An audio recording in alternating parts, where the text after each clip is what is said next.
Today on Jay Sekulow Live, worldwide pushback on Turkey's decision and President Erdogan's decision to turn a historic church into a mosque. We'll talk about it today and how you can get active on Jay Sekulow Live. Live from Washington, D.C., Jay Sekulow Live. Phone lines are open for your questions right now. Call 1-800-684-3110. That's 1-800-684-3110. And now, your host, Jordan Sekulow. The fight to preserve Hagia Sophia in Istanbul as a museum that all can worship, that all can visit, both Christians and Muslims, that the work that can continue to uncover that Byzantine and Roman artwork, early Christian artwork, early depictions of Christ. We're talking about the depictions of Christ 300 years after the resurrection. It was the largest religious place of worship in the world until the Vatican was built. I mean, this is a historic place, but then it became a symbol of conquering. So it became a symbol of conquering from different Christian groups. Then it became a symbol of conquering from the Ottoman Turks, and they turned it into a mosque. But Ataturk, who was a more secular leader of Turkey, said, I don't want this symbol of Turkey, this great site we have, to be a symbol of conquering, considering we are diverse people where we have different kinds of Muslims, different kinds of Christians and other faiths here. And so it will become a museum for everyone. That means we will start to uncover what was covered up, thankfully not destroyed, that Christian artwork. And also the Islamic artwork as well. Now, remember, Christian artwork can depict images of Christ and the disciples and Mary and baby Jesus. In the Islamic world, they used a very beautiful text because they do not do images. So that you see both at Hagia Sophia right now because It's a museum, not a place of worship. And we are starting to see, Dad, some major worldwide condemnation. Our team out of Russia put together a report. There's even more than English press was reporting there from Putin, from the foreign ministry, from the patriarch of the Russian Orthodox Church, which represents over 100 million Russian Orthodox Christians in Russia alone. Yep. I mean, and we're seeing it from the Islamic Society of North America and the United... I want to pull this one up. And the United Arab Emirates, which is a absolute Islamic monarchy with Sharia law, and they are all opposed. So the Islamic Society of North America has released a statement condemning. Now, this is historic. The Islamic Society of North America has released a statement condemning Turkey's conversion of Hagia Sophia into a mosque. So this direct attack on Christianity is being met with worldwide condemnation, but also worldwide condemnation in the Muslim world. Now, I want you to think about the United Arab Emirates, as Jordan mentioned, said the same thing. Andy Economou is with us. He is a senior counsel for the ACLJ. He's been heavily involved in the fight for the Greek Orthodox Church, the remnant that remains of once historic Constantinople, now with unbelievable religious restrictions. But Andy, this is the great attack. I said this to you in a text, and I sent it to you and I think to your wife, Georgia, that it's the same playbook that the Ottomans used, which is conquer, conquest, destroy the Christian remnant. That's exactly right, Jay.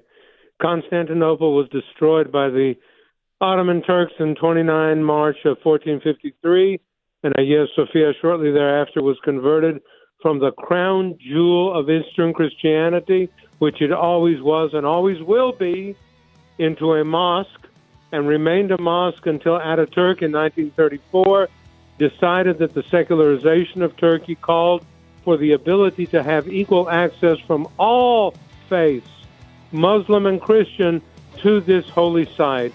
And it is a symbol of conquest by Erdogan of his Christian populations. This is not a handout in the sense of joyfully reaching out to the Christian minorities in Turkey, whether they be Catholic or Armenian or Greek. This is a slap in their face and a restatement of what? We have a petition at ACLJ.org. Our offices all around the world are Welcome back to Jay Sekulow Live. This is Jordan Sekulow, and I want to encourage you just to really get involved in this issue.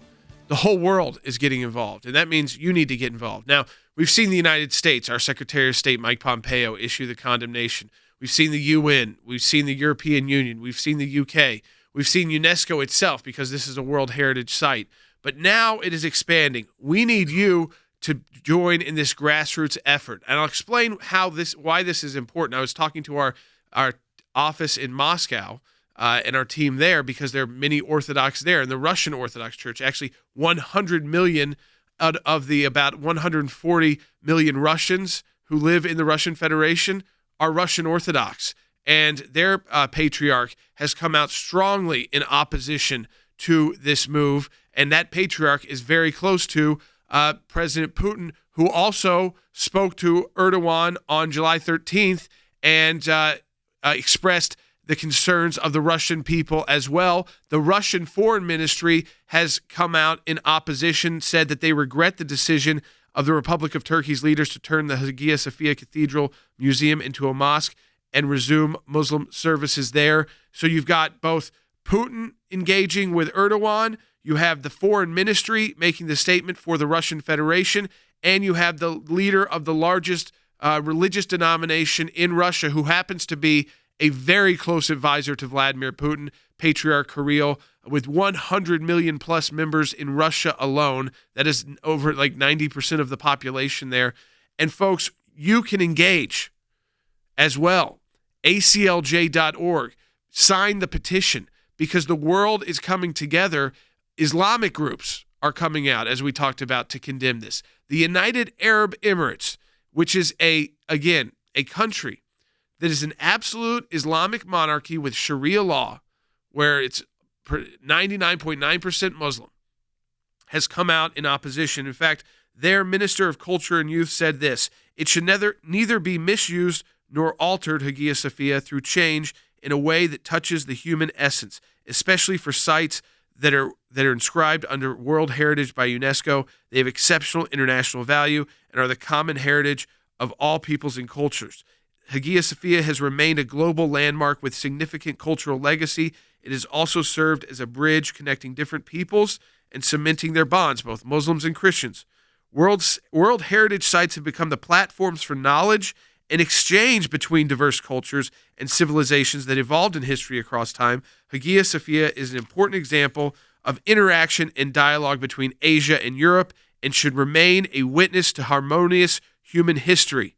Think about that. It is an architectural marvel, a unique witness to the interaction across centuries. And who is this from? This is from the United Arab Emirates Minister of Culture, so a cabinet member there. There you go. And that is a country that is ruled by Sharia law. All right, joining us on the phone right now is a very good friend of ours. He is a senior correspondent, Middle East correspondent for CBN News, Chris Mitchell. And Chris, you've been handling this. Tell us what you're hearing, what you've seen, what your reporting indicates. Well, Jay and Jordan, great to be with you. I think one important thing that needs to be reported is what Erdogan put on his Facebook page after he made the announcement about the Hagia Sophia, and he said this: "Arrival of the Hagia Sophia is a sign towards the return of freedom to the Al-Aqsa Mosque here in Jerusalem." And you know the Al-Aqsa Mosque is right on the Temple Mount. And the idea behind that is he wants to redeem not only the Hagia Sophia, which is such this amazing symbol of Christianity here in this region of the world, but he wants to liberate all the lands that were once under the control of Islam. This is an Islamic doctrine. He went on to say, Jay and Jordan, he said that the resurrection of the Hagia Sophia is a greeting from the heart to all cities, from Bukhara to Andalusia. For those that don't know the geography, Andalusia was one day Spain and Portugal. Bukhara is all the way to the east. It's modern-day Uzbekistan. So the idea behind that is that he wants to liberate eventually all the lands that were once under the sway of Islam. Right now, I'm looking out my window in my office here in Jerusalem. I'm looking at the walls of the old city. They were built by Mehmet, the conqueror, back in the 1500s. And so this, where land I'm sitting on, was once Muslim land.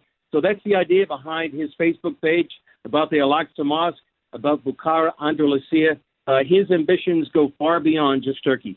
Andy, we talked about the fact that this is a conquering mentality, that this is a conquest mentality. We also know that we can be victorious. We will be victorious. In Greek, that's Nika. See, I got a Greek word on you, Andy.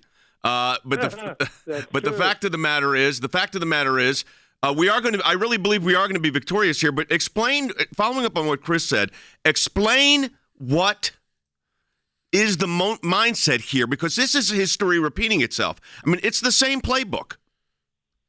Jay, the mindset is Islam conquers and then appropriates for itself. But this is contrary to Islamic teaching. When the Hagia Sophia, which, by the way, means God's holy wisdom, and I'll say that word again, Hagia Sophia, the church of God's holy wisdom, was conquered by Mehmet the Conqueror in 1453. He decided, as a symbol of the conquest, to convert it into a mosque, but he also gave the patriarch at that time, Yanadios Scholarios, a horse and caparisoned it with colors and gave him his own cathedral, but he said he could not let him stay in the crown jewel of Christianity. But he gave him his own cathedral, recognizing, even in the 15th century, the right of the Christians to worship as they chose. It became a mosque, and it stayed a mosque until it became a museum. But this attitude of Ataturk, as the reporter who just spoke said, is one of conquest. He is the new sultan. He is going to take over all of the Christian sites that were in Islamic lands and make them into Muslim Jamia, which means into temples of mosques. And this is the attitude of the conqueror versus the conquest. This is not a secular Turkey. This is a conquering mentality which we should decry and condemn. We need Hagia Sophia to remain a museum in the beautiful, incredible mosaics that Jordan and I have seen together that are a marvel to Christianity, that were covered up, Jay, by the Muslims when they took over Hagia Sophia. We don't want those desecrated. We want to see them in all their glory so that we too Christians, not a conquered people, can marvel and worship at those mosaics of Christ, the Virgin, and the Holy Apostles. And Chris, I wanted to get into something a little geopolitical as well, since you live in Jerusalem, where all of these different religious groups, including the Russian Orthodox, Greek Orthodox, Protestants, Catholics, Jews, Muslims of all different backgrounds, have places, holy sites of worship. And Israel's done a very good job, I think, of keeping those open for those specific groups. We see the Russian Orthodox Patriarch. He said this: "Today, the relationship between Turkey and Russia is developing dynamically. At the same time, one should take into account that Russia is a country with the majority of population professing Orthodoxy. And so what may happen to Hagia Sophia will inflict great pain on the Russian people. I hope for the prudence of Turkey's state leadership, preservation of the current neutral status of Hagia Sophia, one of the greatest masterpieces of Christian culture and a church symbol for millions of Christians all over the world, will facilitate further development of the relationships between the people of Russia and Turkey."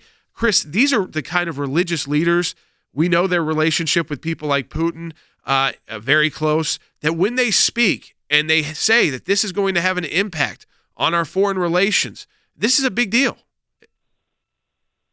It's a very big deal, Jordan. In fact, I know one of the Russian Orthodox leaders said that the church Hagia Sophia is the same comparison as St. Peter's Basilica. So people in the West could understand the importance of St. Peter's to Roman Catholics, and Hagia Sophia has the same influence. It means a great deal. And I think the fact that it does interplay with the geopolitics of the region, especially with Putin and Erdogan. We're talking about two strong leaders facing off against one another on this thing.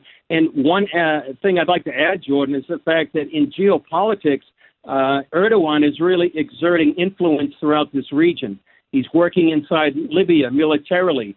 He's actually asked for or tried to claim part of the Eastern Mediterranean as Turkish waters that comes against Greek. In northeast Syria, he's been attacking Christians and minorities In Iraq, he's expanding because he sees Turkey as a greater Turkey. So geopolitically, this has a big, big impact in this region, Jordan. Yeah, listen, right on with that. The deputy of the State Duma, the legislative branch in Russia, Alexei Zerlov, said Turkey is turning from a secular state into an Islamic state.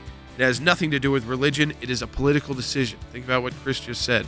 We have a petition at ACLJ.org. 51,000 of you plus have signed on already. Stop Turkey from turning the historic Christian church into a mosque. 230 of you have signed that petition on banning singing in church. We need a lot more people worldwide joining this petition to stop Turkey from taking this action against what is a historic church, Hagia Sophia, and turning it into, again, a symbol of Islamic conquering. It matters to all of us. Sign the petition, aclj.org now. Thanks to your support of the ACLJ, we have had many victories. The IRS now formally apologizing to Tea Party groups. The IRS did the right thing by resolving the case with an injunction that mandated a complete change of the IRS nonprofit tax-exempt work as it relates to issue advocacy organization. If any group feels like they're being targeted, they can go to federal court and bring our case. That's a victory. It's one of the most significant wins in the ACLJ's history, to take on the IRS and win. For more than 27 years, the ACLJ has been fighting for freedom and liberty in the United States and around the globe.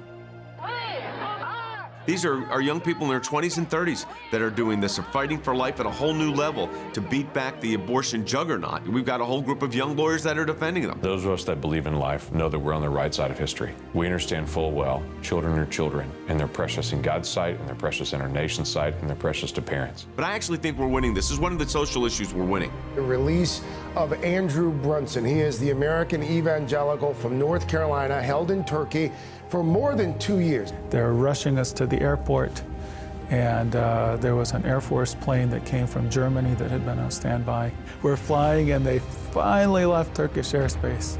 It's like, okay, now we're really out of Turkey and free again. We're grateful to ACLJ who put it out to these people, they were getting all this out. All of the people who prayed for us through ACLJ and through your contacts, I'm thankful, I'm grateful, and actually I'm astounded. We need your help as we continue this work here in the United States and around the world. Join the matching challenge today, and your tax-deductible donation will be doubled.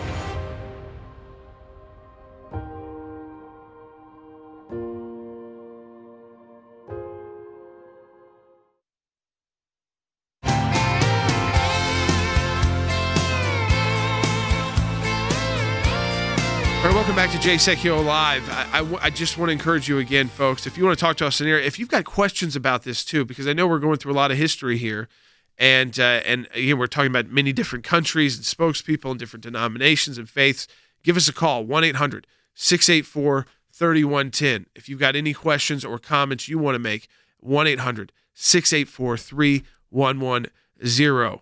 But we've got our team in Moscow, the Slavic Center for Law and Justice, the European Center for Law and Justice, our work at the UN as well, and we are going through and trying to also see, because we want to combine our efforts at the ACLJ and our petition with all of these statements coming from the U.S. government, the UN, the EU, the UK, the UAE, the Islamic Society of North America, Russia, the Russian Orthodox Church, the Greek Orthodox Church, and other Muslim leaders like the imam there's an imam in Milan and an imam in another city in, is it Italy as well? In Greece, the imam of Greece.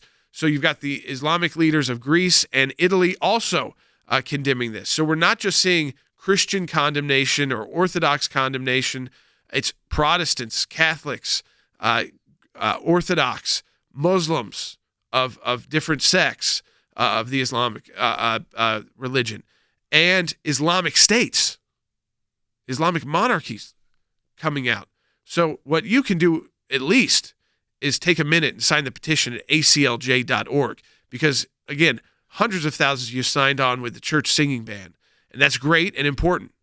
But we also need you here, because this is a worldwide effort to get the right thing done here. It's going to take a ton of pressure on Erdogan. Yeah. This is another move to try and show, as that Russian legislator said it's about politics, conquering. It's always been about conquering. Conquest. So sign the petition at aclj.org right now. Do it today. All right, so we've got Andy, Chris Mitchell, and Than Bennett with us. I'm going to go up to Than in Washington, D.C., because Than is also our designated representative of the United Nations. The UN has designated this site, with Turkey's consent, they signed on to the treaties, a World Heritage Site. The World Heritage Site was in the status of a museum, which allowed the mosaics, the depictions of Christ, to be fully not only restored, but viewed, and if people went in and silently prayed, they had the right to do that. Now, that's not happening right now, of course, in light of all of this. Now, we're putting on a lot of pressure. Let's talk about first the United Nations thing. What are we doing? What is the plan? Well, first of all, the very reason it was designated a World Heritage Site is because of the ecumenical nature of the site. So if you take that away, it would no longer merit designation. We are making that case to the United Nations, to the General Assembly. Jay, there's also going to be opportunities to make it to the Human Rights Council for obvious reasons. And then ultimately, I think maybe the most important venue is going to be when the World Heritage Committee sits for its next session. They regularly review whether or not that designation continues to be warranted or if additional sites can be added. Jay, that's going to be a perfect forum for us to make that case. But look, ultimately, it is going to take the worldwide response that we are seeing, and that is going to continue to have to be led by the United States. And just quickly, Jay, one other statement I really think is worth us letting people know has been made. The chairman of the Senate Foreign Relations Committee, James Riss, together with the ranking member, Bob Menendez, so on a bipartisan basis, has said, we strongly denounce President Erdogan's decision to convert Hagia Sophia from a museum into a mosque. At points in his history, Hagia Sophia served as a place of worship for Muslims and Christians, and for decades has been an extraordinary and welcoming center to people of all faiths. Jay, that leadership from the United States is what it's going to take to make sure that this worldwide response ensues, and we will then in turn take that message to all these various forums at the United Nations. If you look at church history and study persecution, what you find, and I've been doing a lot of reading the last week on this, because I was very concerned whenever you start hiding or covering symbols of Christ, symbols of people within, of the disciples, when you start covering the depictions of the cross or the baby Jesus, whatever it might be, and you start covering it as if it doesn't exist, you're attacking Christianity worldwide. You just happen to be using the situs of one of the holiest sites. Now, this is not the first time there's been persecution. I want to be clear something. I've been studying the persecution issue a lot. And this is an act of horrible discrimination against Christianity.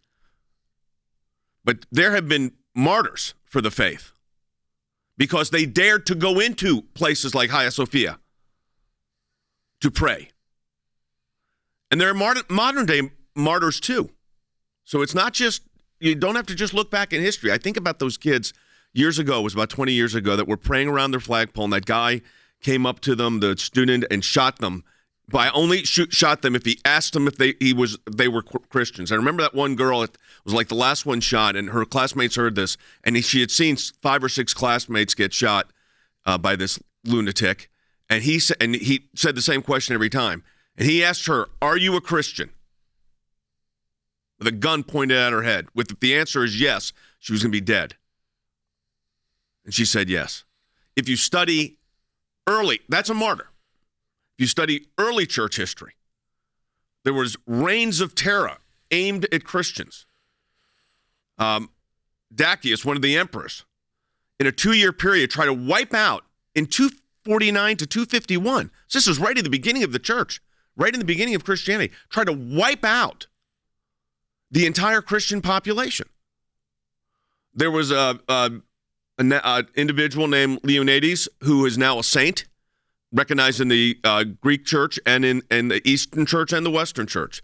And with him were other very young people. One is Saint Nika, 23-year-old woman. I almost said girl, but woman. Same exact situation as those kids faced. She stood for her faith. You can have those depictions covered in this case? You're going to allow that to take place? Andy, I think that's the fundamental aspect of why this is an attack on all Christians. Jay, I'm impressed with your knowledge of early church history, and it means a great deal to me as a Greek Orthodox Christian, and Hagia Sophia is my cathedral, for you to be saying that to our audience. It means a great deal to me. You don't cover up the image of the cross. The cross is our salvation. The cross is what conquers. Christ conquers. Jesus Christos Nika. Jesus Christ, by that symbol, conquer. And Saint Nika, who was a martyr to the Decian persecutions in 283, exactly that. We must be willing to be martyrs for the faith, just like those Coptic Christians who were executed on the shores of the Mediterranean in Libya. 21 martyrs not that long ago, just a few years ago, were asked by the Muslims, "Are you Christians?" And they said yes. And one sub-Saharan, a black African who was not even a Christian, was asked, "Are you with these people?" And he said yes, and he too received the crown of martyrdom because he was executed. We cannot let the symbol of Christian faith, the greatest Christian church in the Eastern world, after St. Peter's in the West, we have Hagia Sophia in the East. We cannot let that church be desecrated by the new Sultan, Recep Tayyip Erdogan. Folks, you've got a real interest in this too. We come back. Turkey has expelled all Protestant missionaries, all Protestants, for, quote, threatening public order. That has been done in just the past couple of weeks. And you will not be shocked about why. ACLJ directly involved, you directly were involved. Sign that petition now. Protect Hagia Sophia, aclj.org. You've got no excuse not to sign. It is a critical time for our nation, and the American Center for Law and Justice is on the front lines, defending life and liberty, engaging the issues that matter most to you and your family. Whether it's working to protect Americans from the dangers of radical Islam and the persecution of Christians, to defending life at the U.S. Supreme Court, to protecting your religious and constitutional freedoms, we could not do this work without you, without your support. And now your support can really make a tremendous difference. For a limited time, you can participate in the ACLJ Matching Challenge. If you make a gift now, it will be doubled. $25 becomes $50. A $100 gift becomes $200. Please stand with the ACLJ right now and call 1-877-989-2255. That's 1-877-989-2255, or go online at aclj.org. Thank you for your support. Live from Washington, D.C., Jay Sekulow Live. And now, your host, Jordan Sekulow. So, folks, I want to put this up on the screen for people watching on Facebook and Periscope. This comes from Al Monitor News. That is a English news service for the Arab American world, and they have a headline out. It came out last week, and it ties directly to this. And you can see it if you're watching on Facebook and Periscope, and you may notice who's praying with President Trump in that photo, Andrew Brunson, who many of you played a role in getting his release from Turkey by signing petitions, by calling your senators, by demanding action, by praying. And we saw his release and return home to the United States. You see that photo of him praying for President Trump in the Oval Office. Well, the headline, though, is not about that. The headline in Al Monitor is Turkey expels Protestant missionaries for threatening public order. Think about that. Threatening public order. The Turkish Protestant community is witnessing, this is in Al Monitor's own words, a purge as President Erdogan's government turns up pressure against the church. Let me just read this for you. More than 50 foreign Protestants, including Finns, Germans, and South Koreans, have been summarily banned from Turkey as recently as June 26 on the grounds they present, quote, a threat to Turkey's public order and public health. Some 26 of those are U.S. citizens. The wave of deportations began soon after Andrew Brunson, a pastor from North Carolina, was freed from a jail near Izmir in October 2018 after serving 2 years on outlandish terrorism charges linked to the failed July 26 attempt to violently topple Erdogan. The evictions are continuing full throttle and tearing families apart. Listen to this family story. On June 5th of this year, Joanna Crow, the American wife of a Turkish pastor in Ankara, so her husband is a Turkish pastor, was notified by Turkey's Interior Ministry that her residence permit was not being renewed. She was given 10 days to leave. No reason was offered to the 39-year-old mother of three. She is still breastfeeding the couple's 4.5-month-old daughter. This is happening as we speak right now in Turkey. So it's not just Hagia Sophia, it's the eradication of Christianity.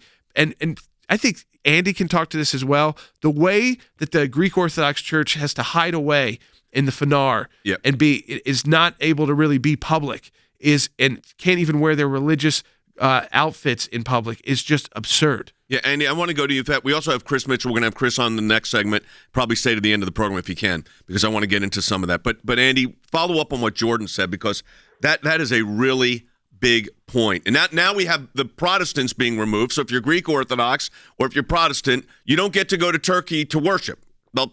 No, you definitely don't. Jordan and I were in Turkey. We went to the Fanar, which is a district of Constantinople. I refuse to call it Istanbul, which is where the Patriarchate, which is the equivalent of our papacy, resides. It's a postage stamp piece of land. You cannot ring the bells. The Patriarch cannot leave the vicinity of that. He cannot wear his ecclesiastical robes. No bishop can wear any symbol of Christian clothing outside of the Fanar. You cannot show the cross. And all the churches that we visited were hidden away secretly, their windows locked and closed, and they were impermissible to show their Christian symbols. This is the clamp that Erdogan has put on the Christian community. And now we take this cathedral of Hagia Sophia, Jay and Jordan, that was built by the Emperor Justinian in the 6th century, and we are now going to desecrate it and make it into a mosque, which was then a museum, and now back into a mosque. Pray God does not allow that. Purging Protestants, keeping those turning the Hagia Sophia into a mosque as a symbol of Islamic conquering. They want to go to Athens next, and then, as Hamas has said, then they're going to Al-Aqsa. That's the Dome of the Rock in Jerusalem, atop the Western Wall, folks.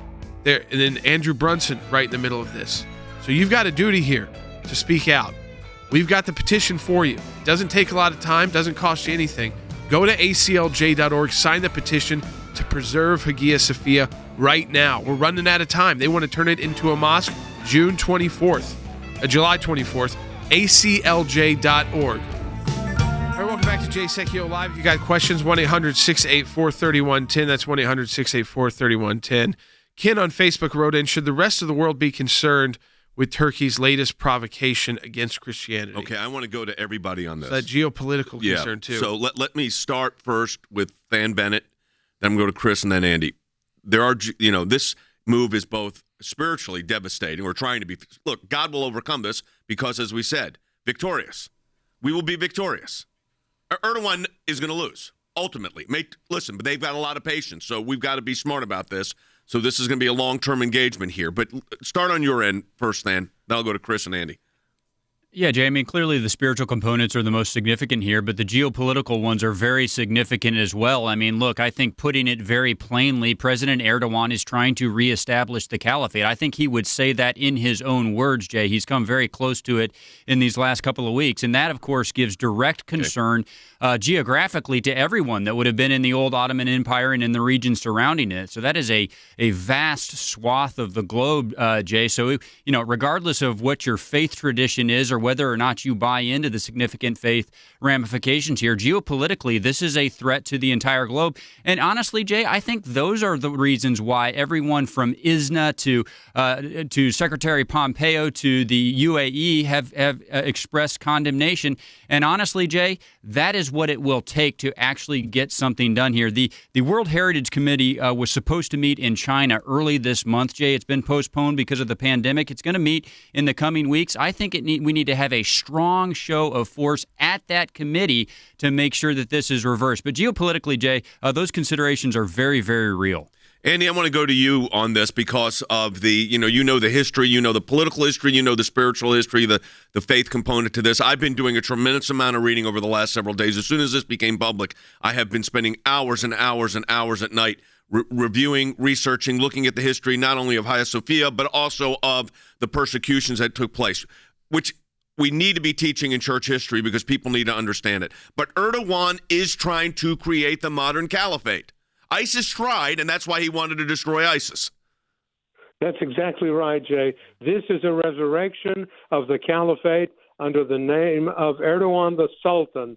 This is exactly what he's trying to do, is to make the Ottoman Empire revived again with Turkey as its center. But he is taking, as the symbol of doing that, this first momentous step, and that's taking the cathedral church of the Eastern Roman Empire, of the Christian Empire, Hagia Sophia, the Church of the Holy Wisdom, and taking that from being a cathedral, a Christian church, the mosque, and then a museum, and now converting it back to a mosque.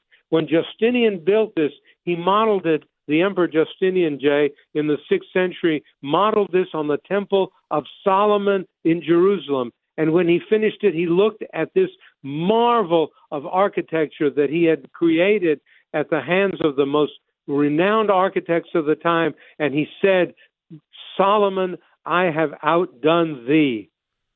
And now we are allowing that church to become a mosque again.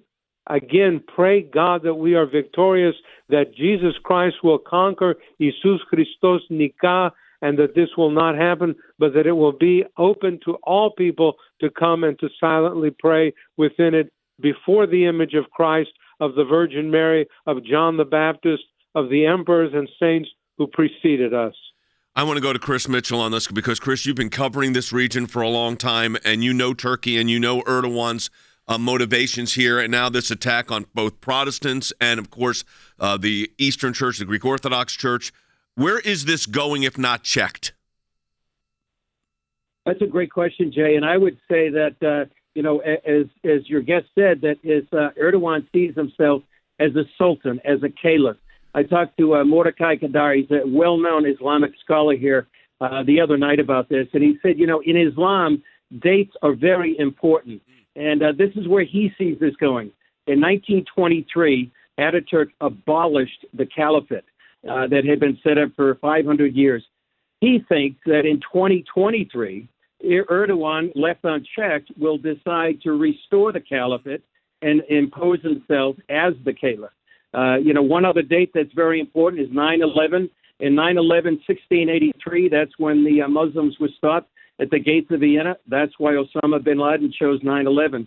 So the dates here in Islam are very important, and I think that this is Erdogan exerting himself, trying to expand his influence here in Jerusalem, as well as there in Turkey. So I think he's going for the revival of the Ottoman Caliphate. Yes, because he believes, Chris, what was done was absolutely wrong by Ataturk, which is almost blasphemous in Turkey. Years ago, Ataturk was seen as this great leader.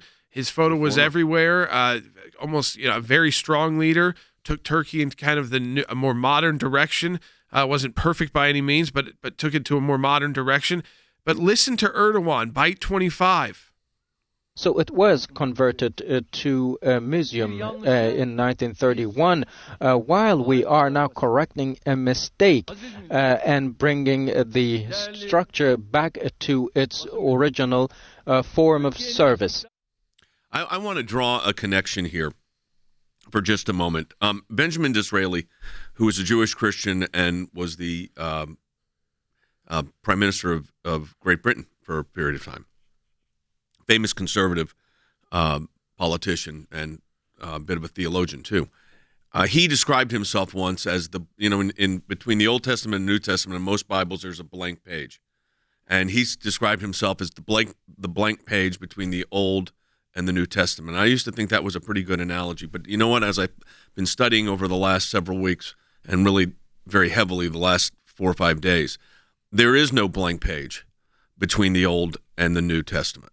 It's continuity. And if you look at it, and you look at it historically, whether it is in Jerusalem or in Constantinople or in Asia Minor. The beginning form of Christianity was Jewish, of course. And if you look at the ceremonies and the liturgy of what was taking place in Hagia Sophia as a church, it would remind most people very much of what was going on in synagogues at the same time. So there's no blank page. It's continuity. And I say this with tremendous respect, but also tremendous concern. I am concerned that the move by Erdogan, and Jordan, this may not be politically right, but I'm concerned is the move by Erdogan, which is against the Eastern Church, which is the beginning of the Christian faith, and then he attacks on the Protestants. Right. And then the relationship with Israel's been hostile. And then I think about the fact that the Old Covenant and the New Covenant are not separated by a blank page. It is this continuity that you see in those mosaics, actually, right, in this church. Is that what we're? I mean, he's not going to stop at just this, left unchecked. No, this is not. This is the beginning. This is the beginning. He said it was a great mistake in 1931. They're correcting that mistake to bring the structure back to its original form of service. That statement to the Turkish people, which he made, that you heard the translation, so he was speaking in Turkish, directly contradicts what he's telling other world leaders like Vladimir Putin when Putin brought it up to him. And he said, oh, don't worry, we're just going to have some prayer services and we'll cover the Christian symbols with drapery, but then we'll uncover them right away. Which is a concession, by the way, just to be clear. Yeah, that doesn't even add up, though, when you say that you've got to create this back to its original form of service. Because its original form of service, one, was a church, and two, if you're talking about its service as a mosque, you wouldn't just cover up with drapery those images and artwork of Christ. You would take them down. You would destroy them. And even the Ottoman Turks didn't do that. They covered them up with plaster, but they didn't destroy them. I'm nervous that Erdogan is on this power grab move, that he could move to, and I always treat it like the Dome of the Rock, that they're always like, they're looking for one incident to close it down to outsiders. Do you think, I was going to ask this to Chris really quickly here, Chris, and we'll talk more in the next segment. You've been studying Erdogan for a long time. You know it's the kind of the reestablishment of the caliphate, but how quickly does he want to move? Well, as quickly as the world will let him, I think. He was the mayor of Istanbul at one time, and he said democracy is like a streetcar. You use it until you want to get off. And I think that's what he's done in his history, is use democracy for his own ends to impose his Islamic agenda. And I think that's what he's doing now with these restrictions on Protestants, expelling them, and now here with Hagia Sophia. So I think he's on the move as long as he doesn't get stopped. Folks, we've got another segment coming up. We'll take your phone calls, your comments, your questions through on Facebook and Periscope as well. 1-800-684-3110. If you're watching on Facebook and Periscope, share this right now with your friends and family. More American Christians need to know why this is so significant and that they can do something about it. I mean, we're working through all of our offices all over the world. I've been on the phone with Moscow, Europe. We're talking to Chris Mitchell in Jerusalem and our team here in the United States. Go to ACLJ.org. There's something you can do, and it doesn't cost a thing. And it's sign the petition to stop this historic church from being turned into a mosque. Sign it at ACLJ.org. And if you can donate, it's a great time. You double the impact of your donation. Matching Challenge Month, ACLJ.org.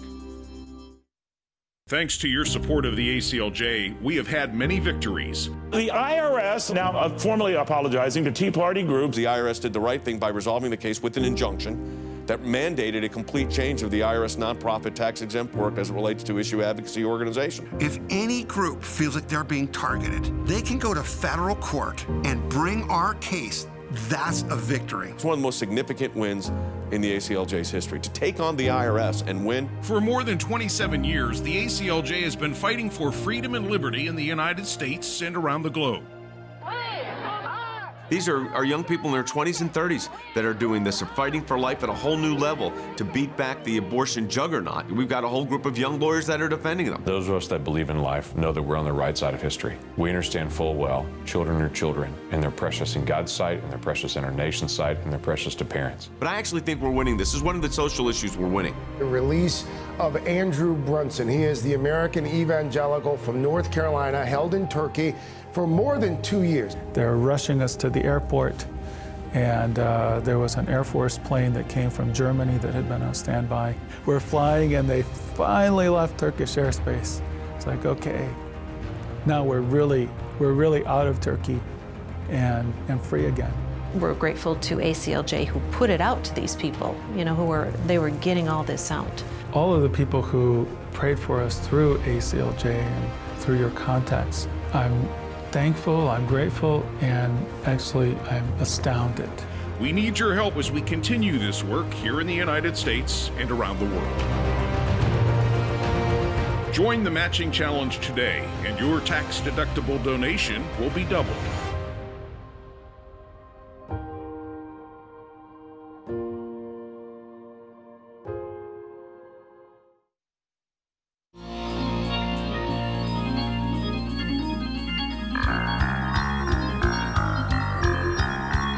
Welcome back to Jay Sekulow Live. Let me encourage you, if you're financially able to, we are working on so many issues right now at the American Center for Law and Justice, as you know, this just being one of them, where we are engaging our international offices to a great extent as well, speaking to them at all hours of the day, getting calls from Moscow when it's the afternoon here. That's pretty late at night when they're working at their office in Moscow on this for us, making sure that we know the news that's getting out in the Russian media about this. And now we've got that report that we've been able to share with other religious leaders and political leaders so that they know what is happening inside Russia. So if you can support the work of the ACLJ financially, whether it's our legal work, the policy work, defending Hagia Sophia and the Christian significance here. And remember that this goes back now, it looks like even to Andrew Brunson. The expelling of all Protestants from Turkey is now going on. Expelling. It is called a purge in Arab media. A purge. Even Christian mothers who are married to Turkish citizens but happen to be American are being told they've got 10 days to leave, and they are breastfeeding their 4-month-old child and having to make those decisions. This is what Erdogan is doing. This is why, if you can support the work of the ACLJ financially, you should donate online at aclj.org. And July is a great month to do it. Why? It's a matching challenge month. We have a donors that will match every donation that comes in through the month of July. But you have to take the initial action and make that donation to get the match. Donate at aclj.org. That's aclj.org. And doesn't cost you a thing to sign the petition. We need to get that up to at least 100,000 soon to stop Turkey from turning this historic Christian church into a mosque. That's at aclj.org. It takes you about 1 minute to sign the petition and share that petition with your friends and family. aclj.org. All right, we've got a caller coming in. Let's go ahead and take a call for this segment. Yeah, Lisa in California on line 3. Lisa, welcome to Jay Sekulow Live. Hi, Lisa. Hi, gentlemen. Thank you for taking my call. My question about this, I have signed your petition, but if Erdogan simply says, I don't care what the world says, is there anything the world community can actually do to stop him? Yes. Well, this is interesting. So Erdogan is acting like a tough guy. Listen to what he said, Lisa. It's a great question because he addressed this actually by 11. The reconversion of Hagia Sophia to a mosque is a result of our determination. We do not care about what certain people says. We care about what our rights are and what our nation demands. This is why we have made that decision. Okay, he can make that statement all he wants. But he doesn't believe it. But NATO, for instance, the military bases, the military that he has, the protection he receives from the United States, the protection he gets by being a NATO member, Turkey is a NATO. I mean, if he pushes too far and they get kicked out of NATO, there's no more Erdogan the strongman. Erdogan the strongman is gone. So this is a lot. This is bloviating. This is him acting as a tough guy.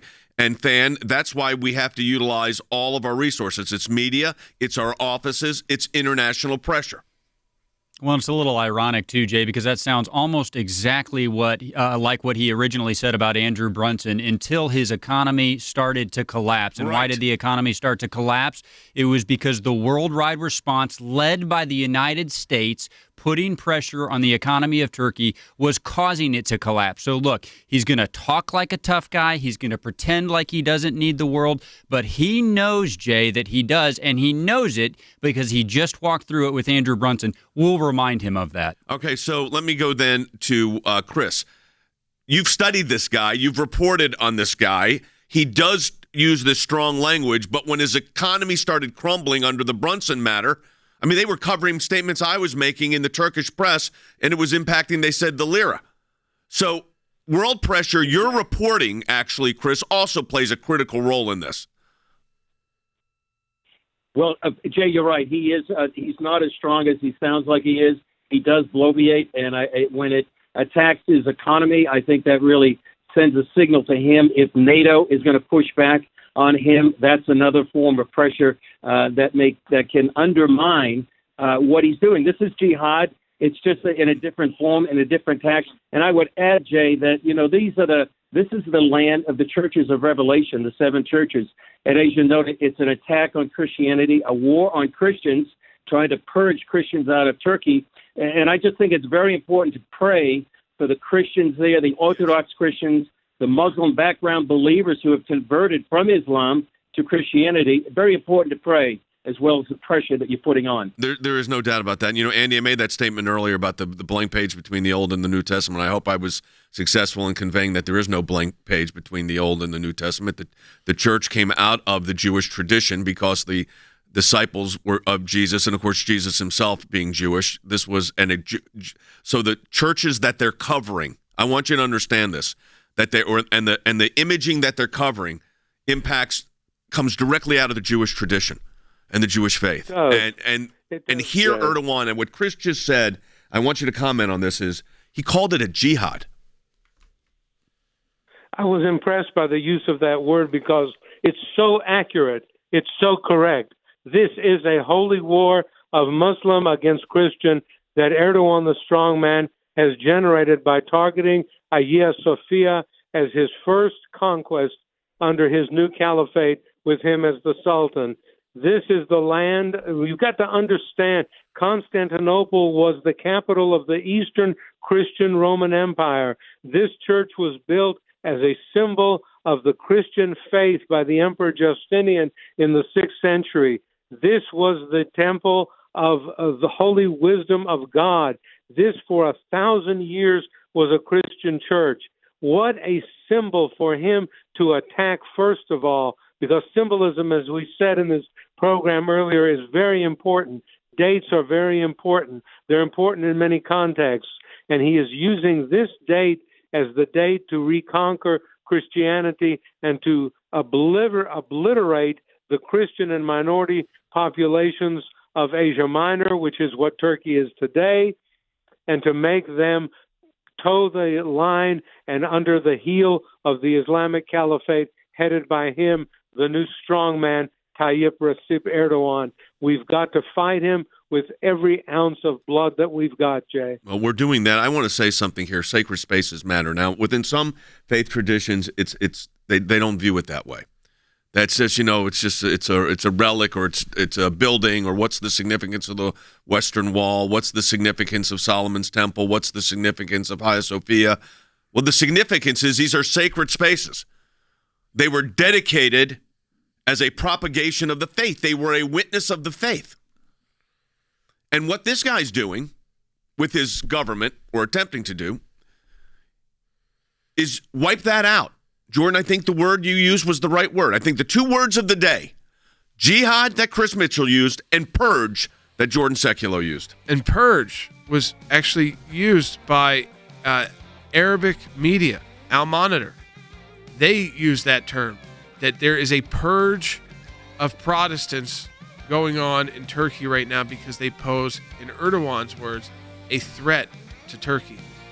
Now, that's a very small group of people, but they're dividing families, mothers who are still breastfeeding their children. It's a purge. You were involved with Andrew Brunson, you got him home. Let's protect Hagia Sophia as well. Sign the petition at aclj.org. And let me encourage you, for those of you who are financially able, this is the time to support the work of the ACLJ. You know what we're doing and how hard we're working. aclj.org. It is a matching challenge month in July. That means whatever you donate is effectively doubled. You double the impact of your donation. If you can donate, do it today at aclj.org. We'll talk to you tomorrow.